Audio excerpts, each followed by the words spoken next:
اسې یو خبره درته کوم لږ سوچ پکې وکړئ د زړه نه درته کوم لکه اوس یو کس سحر مانځه نه مخکې ویده شو یو کس د شپې په 12 بجې ویده شو او زړه کې دی چې سحر مانځله نه پاسه موبایل په شپږ نیمې په ټیم کړی زما دې خبرې ته به سوچ کوئ او دې مړ شو او په زړه کې دا خبره د الله مخې ته یوړه چې سحر مانځله نه پاسه خیال کوئ یعنې دې مړ شو او په زړه کې دا خبره لاړه او الله سره مخامخ شو او الله ورته وویل ښه نه راپاڅېدې سحر مانځله څه وویل الله ته بله واوره د دې نه د یېرې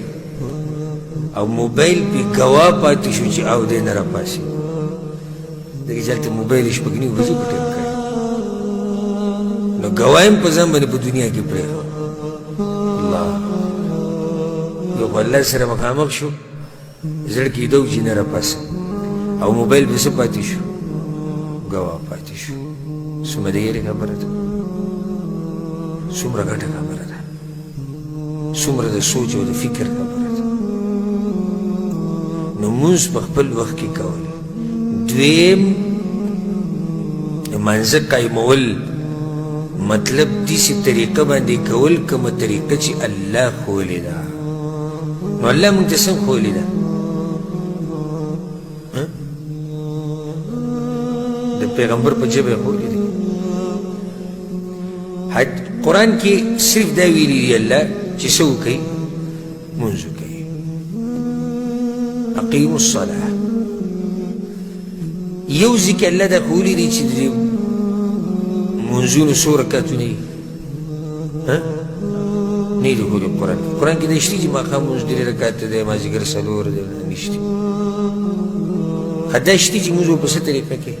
نه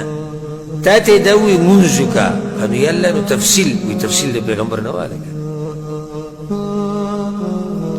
تفصیل د پیغمبر نه واله دا پیغمبر الله ولې رالیږلی خو دې دپاره رالیږلی چې قرآن واضح کړي نو د قرآن د وضاحت په ضمن کې د پیغمبر د منځه مسلې بیان کړي دي که نه وه مطلب دا شو چې مونځ چې کوم به کې هغه به محمدي مونځ وي کوم مونځ وی محمدي محمدي څه معنی د محمد ابن عبدالله صلی الله علیه وسلم په طریقه دا نه چې دا حنفي مونځ دی او دا مالکی دی او دا شافعي او دا حنبلي دا نږدې وخته پورې دا فتنه وه په حرم کې څو مصلي وي 4 الله دې د ملک عبدالعزیز په قبر باندې د رحمتونو باران راووري چې کله دغه علاقې قبضه کړي که نو حرم ته ورغی داسې دا ته اوس څه کیسې جوړې کړي یو رب یو کعبه یو قرآن یو پیغمبر او 4 هم دلته امامان جوړ کړي 4 مصلي د سبا نه به یو امام یو او ټول به شاته ولاړ د نرز وي او د اوسه پورې څوک دې وړه کېږي د پیغمبر په طریقه به لمونځ کېږي او ټول به شاته ودرېږي دا نږدې وخته پورې دا فتنه وګورئ چې سړی به حرم ته ورغی او موږ لیدلي نه ده اوس موږ ته لکه نه محسوسېږي چې موږ څومره اوچت نعمت کې یو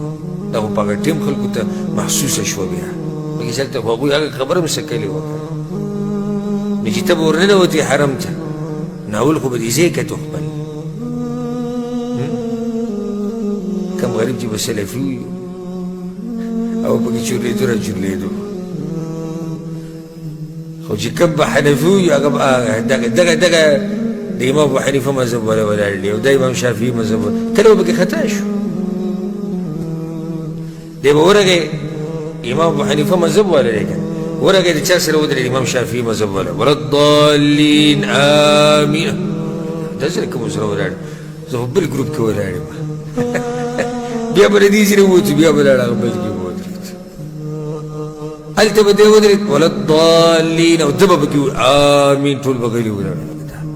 زمونږ غني دي ښه دا نور دي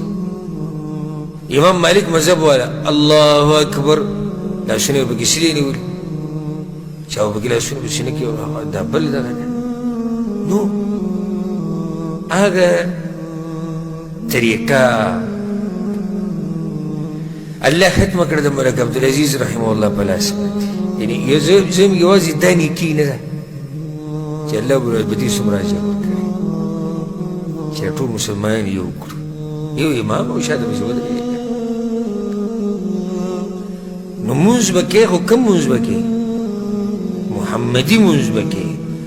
محمدي مانځه مطلب د پیغمبر صلی الله علیه وسلم په طریقه باندې درېیمه خبره پکې دا ده یو خو مونځ په خپل وخت کې یو به په طریقه د چا کې